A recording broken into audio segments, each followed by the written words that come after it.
एक उम्मीदवार कफन मांग रहा है और एक को चाहिए कंधा। अब बंद करेगी वजीरगंज विधानसभा की जनता इन दोनों का गोरख धंधा। गरीबों का मसीहा है चिंटू भैया, समझे, हम लोग पैसा पर बिकने वाला नहीं है। चिंटू भैया भारी मतों से विजयी हो रहे हैं, इसके अलावा कुछ कहना ही नहीं है। कितना वोट से जीतेंगे? कम से कम 30 से 35 हजार वोट से जीतेंगे। अगर नहीं चुनाव युवा ही जीतेगा वजीरगंज विधानसभा का, अगर मगर यहाँ ही नहीं हो किंतु परंतु। एक तरफा जीत रहे हैं, माहौल देखे नहीं अभी आप? माहौल तो देखिए। भूमिहार भी पूरा सपोर्ट कर रहा है, अब बहुजन तो है ही है। नमस्कार मित्रों, इस वक्त हमारी मौजूदगी वजीरगंज विधानसभा क्षेत्र में है और जनता का जनसलाह देखिए किस तरह से जनता मर पड़ा है। सबसे पहले बिहार लाइव में स्वागत सर। धन्यवाद आपका दोस्त। क्या कहना चाहेंगे, इस जनता का जनसलाह देखकर आपके प्रति समर्पित है? बिल्कुल भी झुंड में है और झुंड जो होता है वो रास्ता बनाने का काम करता है। वजीरगंज विधानसभा में जो व्याप्त भ्रष्टाचार है, अहंकार और समझिए कि अहंकार तोड़ने की लड़ाई है और ये अहंकार जनता तोड़ के रहेगी। और युवा, खास करके वजीरगंज विधानसभा की युवा अपना नेता खुद चुनेगी इस बार। बात इस बार जाति की न पाति की है। वजीरगंज विधानसभा में बात इस बार सिर्फ और सिर्फ हाथी की है। विकास की गाथा हाथी यहाँ लिखेगा। क्या भीड़ तंत्र, क्या लोकतंत्र में बदलाव लाएगा सर? नहीं, भीड़ तंत्र नहीं है, ये सिपाही हैं और हाथी का जब समूह होता है ना वो कभी बिखरता नहीं है। इसलिए इसको, जिसको आप भीड़ कह रहे हैं ना, ये उन दोनों लोगों से त्रस्त हैं। इनको अपना कवच चाहिए और युवा का कवच एक युवा ही हो सकता है, क्योंकि एक तरफ एक उम्मीदवार कफन मांग रहा है और एक को चाहिए कंधा। अब बंद करेगी वजीरगंज विधानसभा की जनता इन दोनों का गोरख धंधा। आखिर चिंटू भैया के चुनावी मैदान में आना क्यों पड़ा? भाई समाज के लिए आना पड़ता है, युवाओं के लिए लड़ना पड़ता है। सभी युवा आज वजीरगंज में, आपने कल देखा नहीं कि कितना लंबा काफिला था और पूरा वजीरगंज से लेकर मानपुर तक नीला नीला था। उसी प्रकार से इस वजीरगंज विधानसभा में इस बार जैसे आकाश नीला है वैसे ही वजीरगंज नीला कर देगी वोट दबा दबा के। पब्लिक का कहना है एक तरफ से एनडीए है तो एक तरफ से इंडिया है, दोनों काफी मजबूत दल है सर, उसका आप सामना कैसे करेंगे? कहाँ है इंडिया? वजीरगंज में तो सिर्फ हाथी दिखता है, गली गली में शोर है, हाथी चहुओर है।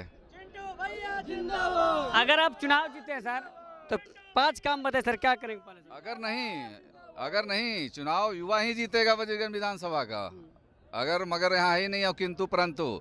हम लोग चुनाव जीतेंगे और 11 तारीख को ही शाम को आपको पता चल जाएगा। 14 तारीख का इंतजार, मेधावी विद्यार्थी का भी एग्जाम देने के बाद रिजल्ट का इंतजार करता है जी, नहीं करता ना। इसलिए 11 तारीख को जो बटन दबेगा वो एकदम फाइनल है, शॉर्ट बाउंड्री लाइन पार। आपके क्षेत्र में एरू प्लांट आता सर, वो बरसों से बंद है सर, वो बंद ही रहेगा जब तक कि नए नेता नहीं आएंगे। युवाओं की सोच नहीं पैदा होगी, युवाओं में जागरूकता नहीं आएगी, वो बंद ही रहेगा। वो चालू क्यों करेंगे? उनको तो बात करनी है जात की, पात की। और ये अभी में वजीरगंज की जनता को फुटबॉल बना के रखा हुआ है। इसलिए इस बार हम लोगों ने फुटबॉल इस बार उल्टा किक मारेगा उनको।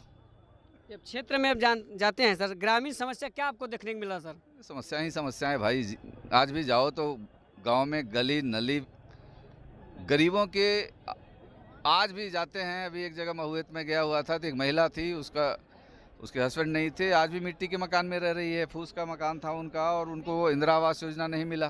कितना भ्रष्ट व्यापाचार है, मतलब वजीरगंज विधानसभा के अंदर बिचौलिए से भरे हुए हैं। हर जगह बिचौलिया है, थाने में बिचौलिया, ब्लॉक में बिचौलिया और नेताजी से मिलने में भी बिचौलिया की जरूरत है। यहाँ सीधा संवाद होगा जनता से। और जनता इस बार, अब आप बताओ कि 18 साल का आदमी 88 साल के आदमी को क्यों वोट देगा भाई? 78 साल वाले को क्यों देगा? क्या है उसमें? वो चूसे हुए गुठली के आम की गुठली हैं, उस गुठली को इस बार हम लोग को फेंक देंगे। जी तो बताइए सर, क्यों नहीं ये जो चुनाव जो होता है हर 5 साल में होता है, जनता इस बात को क्यों नहीं समझ पाती? क्या वजह हो सकती है? कहाँ नहीं समझती है? समझ तो रही है वजीरगंज विधानसभा की जनता कि हमको चाहिए अपना नेता, बदलाव चाहिए, विकास चाहिए, सब समझ रही है। वजीरगंज में नहीं समझ रही होती तो कल जो जनसैलाब था, आज जो सभा है, वैसे ही थोड़े है।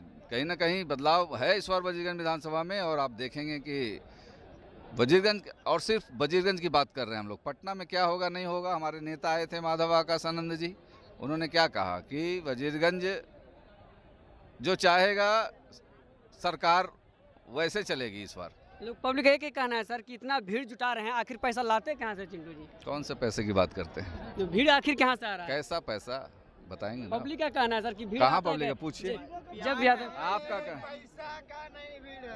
पैसा से भीड़ नहीं आती है। पैसा चलिए कुछ पब्लिक से बात करते हैं।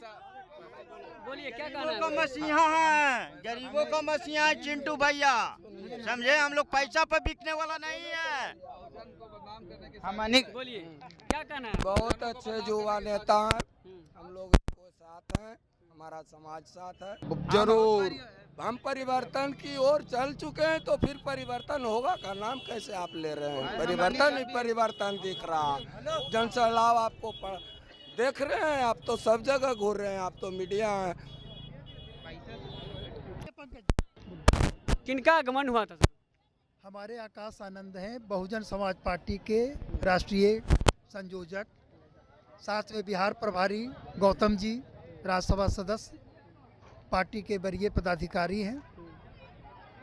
वो लोग आए, सभा को संबोधन किए, जीत के लिए आह्वान किए, अपने हर कैडर को बोले वोट देने के लिए। और ये सीट चिंटू भैया इतने अच्छे समाज सेवी हैं कि ये सीट को निकाल रहे हैं। हाँ निकल रहे हैं। हाँ, ये सीट हम लोग 30 से 35 हज़ार से जीतेंगे। हमारी लड़ाई किसी दल से है ही नहीं। यहाँ चुनाव एक तरफा है।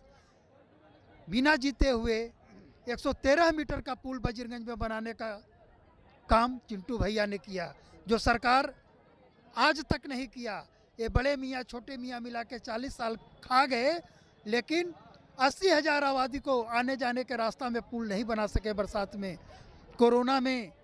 कोरोना काल में जो चिंटू भैया ने काम किया, बजरगंज शौचालय बनाने का काम किया, कम से कम 30,000 महिलाओं को सम्मानित किया, 60,000 युवाओं को रोजगार देने का काम किया। तो चिंटू भैया से बेहतर प्रत्याशी बजरगंज को नहीं मिल सकता। साथ ही जो बहन जी ने 85-15 का नारा दिया था, उसमें सवर्ण जाति से आते हैं चिंटू भैया, और बहुजन के लोग सब एक हो गए हैं। सारी भूमियार जाति, भूमियार ब्राह्मण एक एक वोट चिंटू भैया को देकर विजय बनावेंगे। क्या कहना चाहेंगे आप? चिंटू भैया भारी मतों से विजयी हो रहे हैं, इसके अलावा कुछ कहना ही नहीं है। कितना वोट से जीतेंगे? कम से कम 30 से 35 हज़ार वोट से जीतेंगे, गारंटी है। काहे कि इतना शानदार कैंडिडेट अभी तक है ही नहीं है उस विधानसभा क्षेत्र में। बजरगंज विधानसभा से एक तरफा लड़ाई है, कोई लड़ाई में नहीं है। क्या नाम हुआ आपका? क्या नाम हुआ? मेरा नाम तारा खातून हुआ। तारा खातून, इस बार वोट किधर पड़ेगा? चिंटू भैया के। चुनाव चिन्ह क्या है? चुनाव चिन्ह हाथी छाप। हाथी छाप जी। महिला वोटर मायने रखता है, क्या करना, कितना वोट दिला सकते हैं आप? हम वोट दिला सकते हैं कम से कम 2000। 2000 वोट जी। अच्छा, अचानक आप लोग का माहौल कैसे चेंज हो गया? हाँ, अचानक मारे हम लोग आदमी देख के चेंज किए हैं। क्या इस आदमी में क्या अच्छा है आपको देखने में? बहुत सब कुछ में अच्छा है, बोली विचारी वचन सब कुछ में अच्छा है, वो कारण हम लोग चुने हैं। चलिए इस तरह के हमारे पास लगभग 100 से ऊपर डिवोटी महिलाएं हैं, जिसको चिंटू भैया ने खड़ा किया है, खून देने का काम किया है। और हर दलित का वोट, हर गरीब का वोट चिंटू भैया को मिलेगा। बड़े मियाँ छोटे मियाँ कहीं टक्कर में नहीं है। इस बार बजरगंज में बदलाव होगा। इस बार बजरगंज में बदलाव होगा और भारी मतों से होगा, और बहुजन का सरकार बनेगा। क्या कहना चाहेंगे आप? युवा हैं, बोलिए। कहेंगे क्या जी, चिंटू भी एक तरफा जीत रहे हैं। एक तरफा जीत रहे हैं? आप कैसे कर सकते हैं एक तरफा जीत रहे हैं? एक तरफा जीत रहे हैं, माहौल देखे नहीं अभी आप? माहौल तो देखे। भूमियार भी पूरा सपोर्ट कर रहा है, अब बहुजन तो है ही है। भूमियार की तो सिर्फ घूमते हैं, वोट नहीं देते। आम पब्लिक का कैसे कहना जी वोट देगा? अब हमनी के अस्तित्व आना चाहिए ना धीरे है। हाँ, धीरे। इस बार अस्तित्व ले आइएगा। हाँ दाम किस समाज से आते हैं आप जी? हम भूमियार हैं। इसीलिए सपोर्ट कर रहे हैं क्या? नहीं जी, कोई देखवे नहीं करता भूमियार के, तो सपोर्ट करेंगे ना। हाँ। तब चिंटू या सबके लिए काम करता है। नाम हुआ आपका? अभिषेक सिंह। चलिए, अभी हम बात कर रहे थे लोगों से और जानने का प्रयास कर रहे थे। इस बार वजीरगंज विधानसभा में माहौल पूरा टाइट है। इस बार यहाँ की जनता का ना इस बार बदलाव होकर रहेगा। इस वीडियो को अधिक से मैं वजीरगंज विधानसभा से पिंटू कुमार, जय हिंद जय भारत।